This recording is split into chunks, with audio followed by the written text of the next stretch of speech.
नमस्कार सभी को, स्वागत है आप सभी का साइंस शॉर्ट्स में। और आज हम पढ़ने जा रहे हैं कक्षा 10 का विज्ञान का थर्ड चैप्टर धातु एवं अधातु।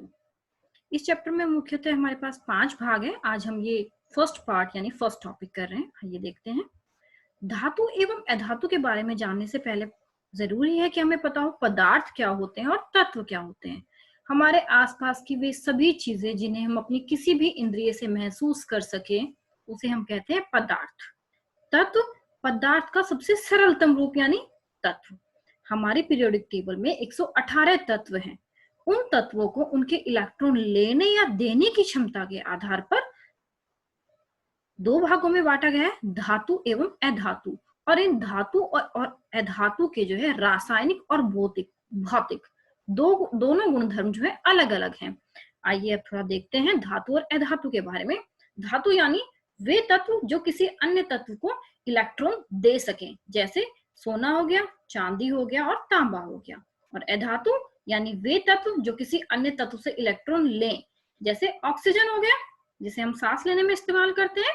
इसके बारे में आगे हम डिटेल से पढ़ेंगे।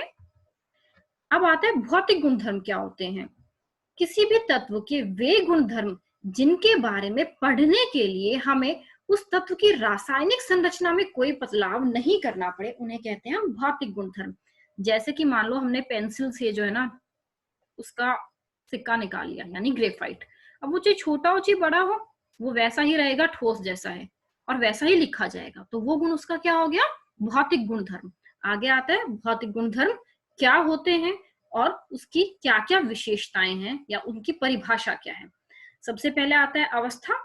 अवस्था यानी किसी पदार्थ का कमरे के तापमान पर ठोस द्रव या गैसीय रूप में पाया जाना। जैसे पानी है हमारे पास, पानी कमरे के तापमान पे कैसा मिलता है, द्रव, तो उसकी अवस्था कैसे होगी, द्रव है। दूसरा है हमारे पास कठोरता। कठोरता यानी किसी भी पदार्थ की वह क्षमता जिसके अनुसार वह अपने आकार में कोई परिवर्तन ना होने दे।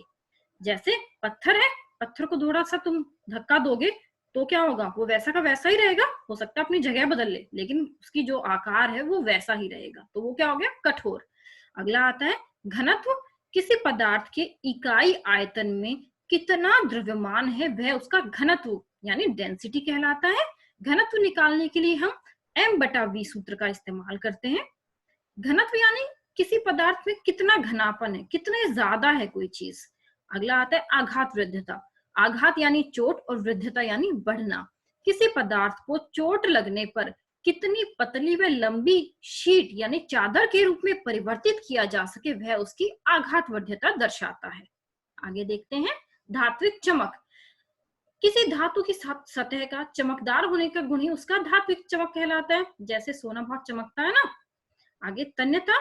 तन्यता यानी किसी पदार्थ के कितने तार पतले खींचे जा सकते हैं वह क्षमता उसकी तन्यता कहलाती है। जैसे हमारे घर में बिजली के तार होते हैं ना, वो हर पदार्थ के तो नहीं बनाए जा सकते, कुछ ही पदार्थों के बनाए जा सकते हैं। तो उसके कितने तार बनाए जा सकते हैं वो क्षमता क्या होगी, उसकी तन्यता। आगे आता है ध्वनिक।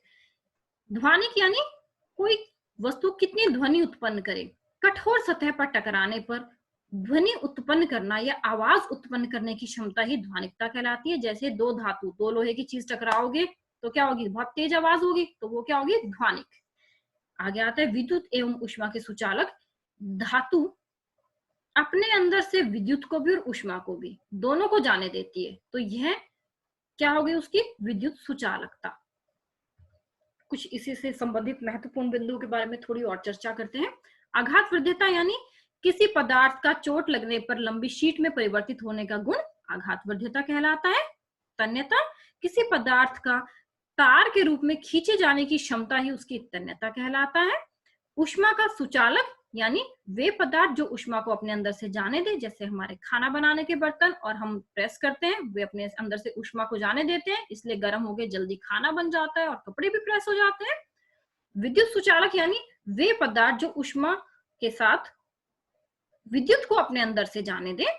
जैसे हमने स्टील की चाबी इस्तेमाल की है, ये चाबी विद्युत को अपने अंदर से जाने देती है, सर्किट पूरा हो जाता है और बल्ब जल जाता है।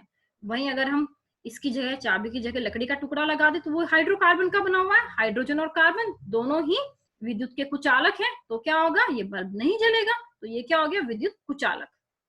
आगे देखते हैं भौतिक गुणधर्मों के आधार पर धातु एवं अधातु में अंतर। धातु कमरे के तापमान पर ठोस पाए जाते हैं, जबकि अधातु कमरे के तापमान पर ठोस भी हो सकते हैं और गैसीय भी हो सकते हैं। जबकि एक अपवाद है धातु का, पारा यानी मरकरी, जो कमरे के तापमान पर द्रव्य पाया जाता है। इसी प्रकार ब्रोमीन एक अधातु है जो द्रव्य पाया जाता है कमरे के तापमान पर। इसी प्रकार धातु सामान्यतः कठोर होते हैं, परंतु सोडियम, पोटेशियम और लिथियम धातु होते हुए भी इतने मुलायम है कि इन्हें चाकू से भी काटा जा सकता है। अधातु सामान्यतः कठोर नहीं होते, परंतु हीरा जो कार्बन का एक अपरूप है, वह संसार का सबसे कठोर पदार्थ है। धातु का घनत्व अधिक होता है, लेकिन अधातु का कम होता है। इसमें भी अपवाद है धातु के सोडियम और पोटेशियम, जिनका घनत्व कम पाया जाता है। धातु आघात वृद्धि होती है, जबकि अधातु आघात वृद्धि नहीं होती। मतलब उनको पतली शीट के रूप में नहीं परिवर्तित किया जा सकता, बल्कि उसको चोट मारोगे तो वो टूट के बिखर जाएगी टुकड़े टुकड़े होकर। धातु इसी प्रकार क्या होती है, चमकदार होती है, लेकिन अधातु चमकदार नहीं होती। इसका भी अपवाद है। अधातु होते हुए भी आयोडीन क्या है, उसमें चमक है। धातु तन्य होती है, मतलब उसके तार बनाए जा सकते हैं। अधातु तन्य नहीं होती है। धातु टकराने पर तेज आवाज करती है, जबकि अधातु ध्वनिक नहीं होती। जैसे दो लकड़ी के टुकड़ों को टकराओगे तो वो तेज आवाज नहीं करेंगे। इसी प्रकार से धातु विद्युत एवं ऊष्मा के सुचालक होते हैं, जबकि जो हमारे पास अपवाद है मरकरी और लेड, ये दोनों धातु होते हुए भी ऊष्मा के कुचालक होते हैं।